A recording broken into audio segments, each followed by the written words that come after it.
Samsung's new foldables are so thin, it's scary.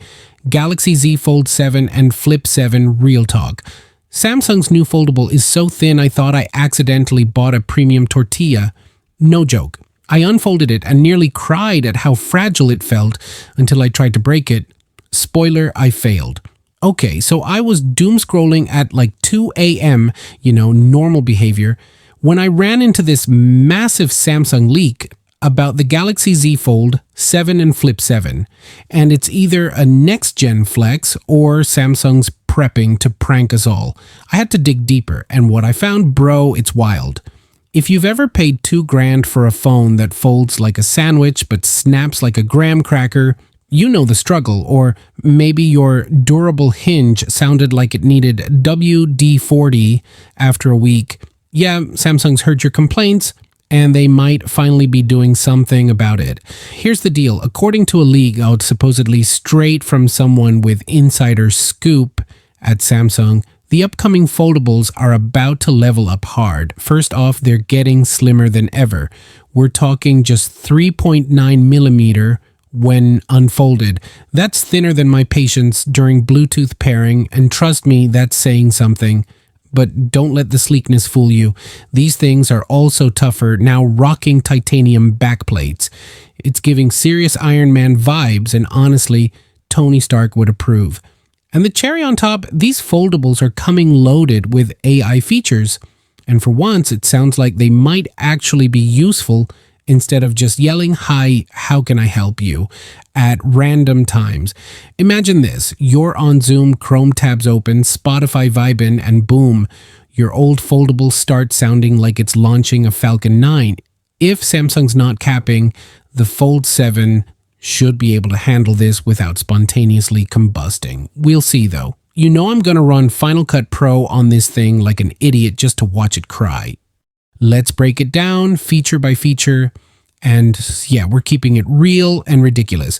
First up, the Fold 7 is coming in hot with a 200 megapixels camera, because why wouldn't you slap a DSLR onto a foldable phone? It's like Samsung took one look at the iPhone 17 Pro and said, "Oh, that's cute.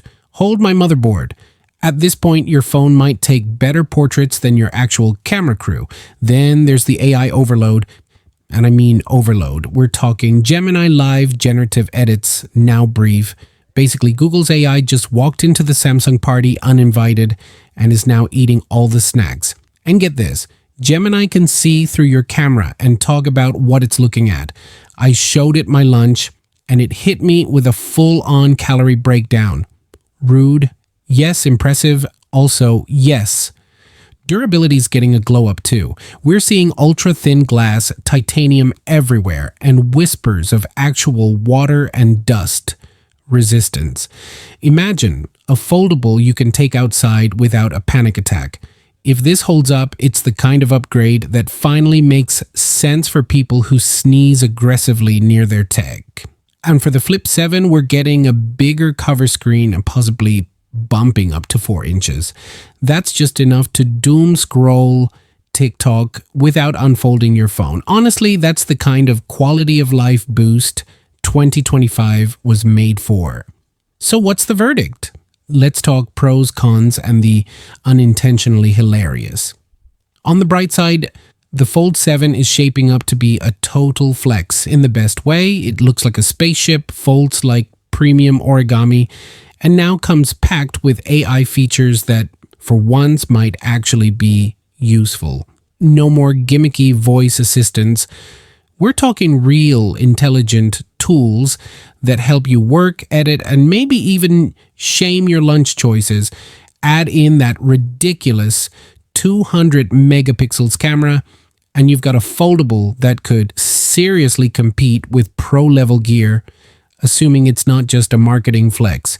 If the durability claims hold up too, we're finally looking at a foldable that feels ready for real life.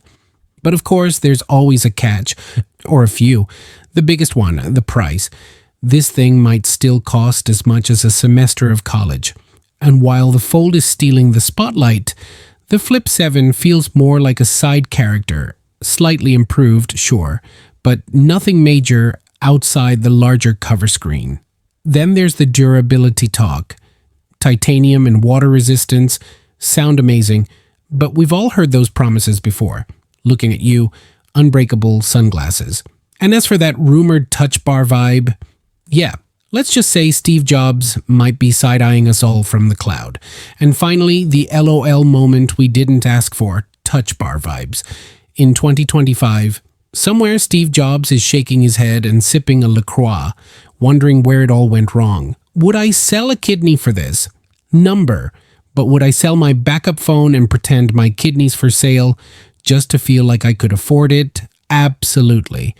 If Samsung pulls this off, we might be looking at the best foldables for creators in the US 2025 and a real contender for real world review gold in the UK. Smash that like button if you've ever rage quit a phone over its webcam and drop a comment. Fold 7 or Flip 7. Which one's calling your name? Next up, I review the one gadget that literally almost caught fire in my kitchen. Not even kidding. You don't want to miss it. See you next one. Peace out.